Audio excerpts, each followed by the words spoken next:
Bonjour et bienvenue dans cette nouvelle vidéo. Aujourd'hui, nous allons faire des crêpes. Pour cette recette, il vous faudra du lait, des œufs, du sirop d'agave, du rhum, un citron,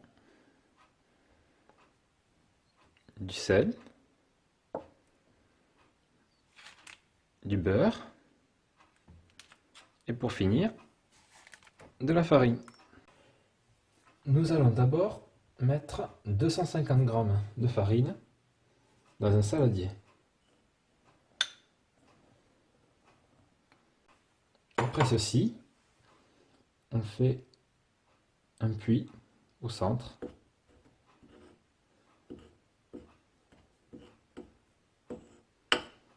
qui va accueillir le lait. Versez à peu près la moitié du lait.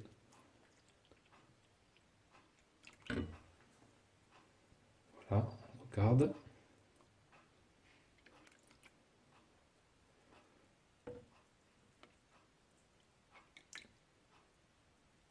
Voilà, un quart. On remue doucement.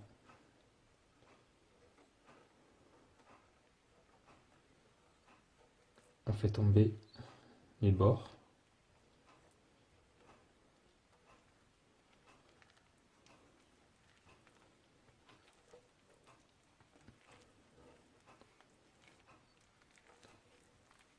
Donc il faut bien racler les bords pour faire tomber toute la farine.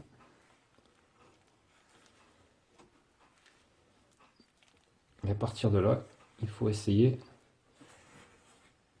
de faire une pâte à peu près uniforme. Donc voilà, après avoir remué vigoureusement pendant 2 à 3 minutes, voilà ce qu'on obtient. Donc on a mis un quart de lait sur les 1,5. Voilà, c'est une pâte. Donc il faut bien avoir bien remué.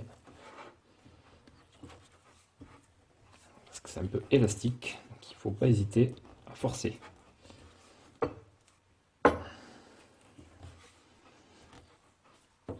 Et maintenant, on va verser les autres ingrédients dedans. Nous allons donc préparer les œufs pour les intégrer à la préparation. Donc on ouvre l'œuf en deux. On fait attention de ne pas faire tomber de coquilles. On écarte avec les 2 pouces, doucement. Voilà. Quand nous avons nos œufs dans le saladier, on remet doucement et on les bat.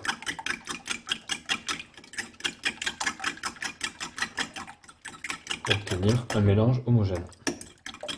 J'ai mis un peu de beurre dans une casserole et je l'ai fait fondre sur un feu doux. Voilà, il faut avoir à peu près 2 cuillères à soupe de beurre fondu qu'on va mettre à la préparation. Maintenant que nous sommes prêts, nous allons intégrer les ingrédients à notre préparation. Donc, on intègre le jaune d'œuf battu,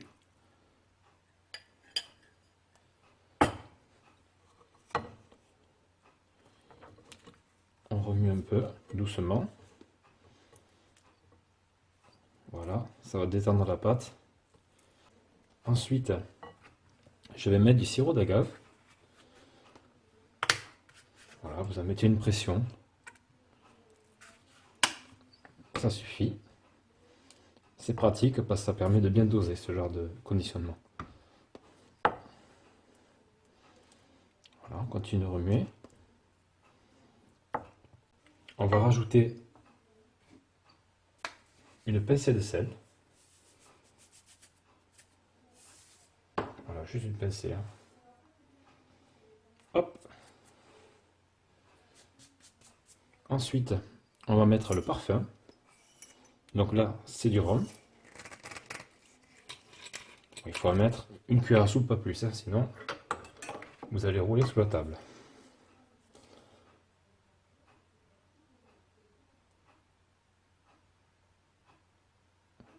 Voilà. Ça va donner un très bon goût.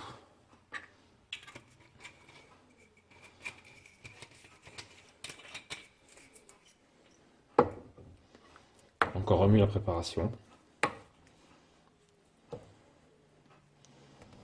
Donc on essaie de bien remuer, la rendre assez homogène.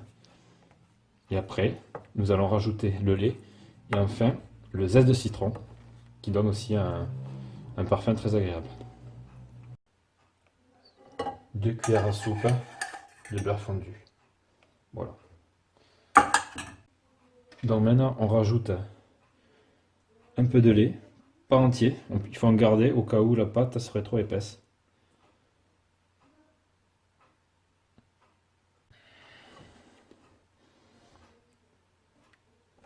Donc là il faut bien remuer le lait à la préparation.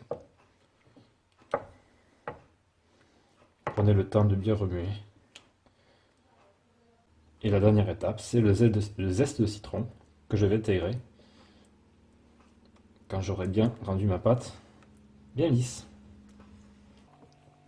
Donc, quand j'ai obtenu ce genre de texture, j'ai mon citron que j'ai préalablement lavé. Le mieux c'est de prendre un citron biologique, parce que forcément il n'y a pas de pesticides. Quand on va mettre le zeste de citron, c'est ce qu'il y a sur la peau. Voilà, avec une râpe, vous maintenez la râpe de citron, et voilà, on fait tomber le zeste. Ça va donner une petite touche citronnée, acidulée. Voilà, je remue ma pâte pour bien mélanger le tout.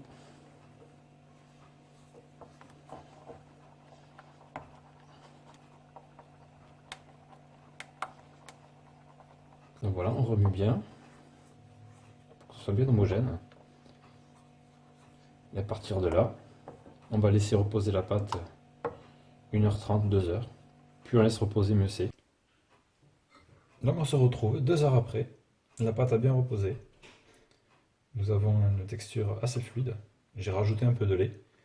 Comme je vous disais des fois, c'est un peu trop épais. Donc il ne faut pas hésiter à rajouter un peu de lait pour obtenir une bonne texture. Donc maintenant, nous sommes prêts pour faire les crêpes. Donc j'ai pris une poêle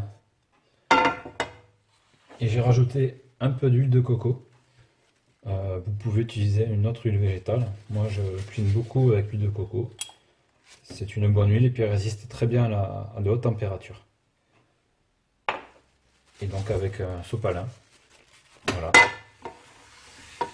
j'ai huilé ma poêle homogènement pour que les crêpes puissent bien se détacher. Donc j'ai mis mon huile de coco, comme je vous avais dit. Et là, j'ai bien fait chauffer la poêle pour que le revêtement soit très chaud. Très important pour réussir ces crêpes. Donc là, on saisit la poêle avec la louche. On essaie de prendre un peu moins qu'une louche. Voilà, on est à peu près bon. Et là, on fait des mouvements circulaires avec le poignet pour pouvoir prendre toute la surface de la poêle avec la pâte de crêpe. Et là, on commence à surveiller. Donc, vous voyez, ça commence à brunir. Donc là, ça cuit bien. Après, vous allez voir des petites bulles, hein. C'est des bulles d'air qui sont enfermées. Donc là, on peut commencer déjà, voilà, à soulever les bords.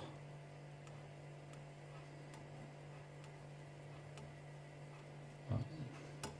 Normalement, avec l'huile que j'ai mis, il n'y a pas de souci, hein. Ça n'adhère pas du tout. Ça se détache très facilement. C'est l'avantage de l'huile de coco par rapport aux autres huiles.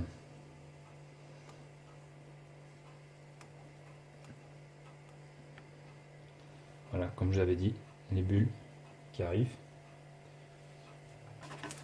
je passe dessous, et hop, et voilà, là on est sur l'autre face.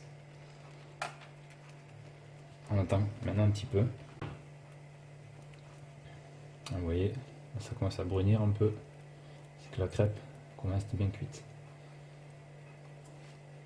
Ça glisse tout seul, comme je disais, l'huile de coco, c'est ça qui est super. Donc voilà, on prend notre poêle et on essaie de la retourner. Hop, et voilà, on a notre crêpe, on a la jolie crêpe avec les petites taches brunes là.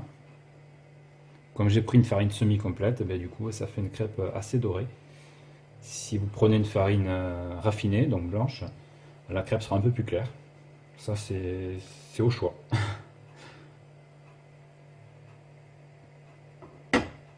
Et donc sur ce, je vous dis pour de prochaines recettes.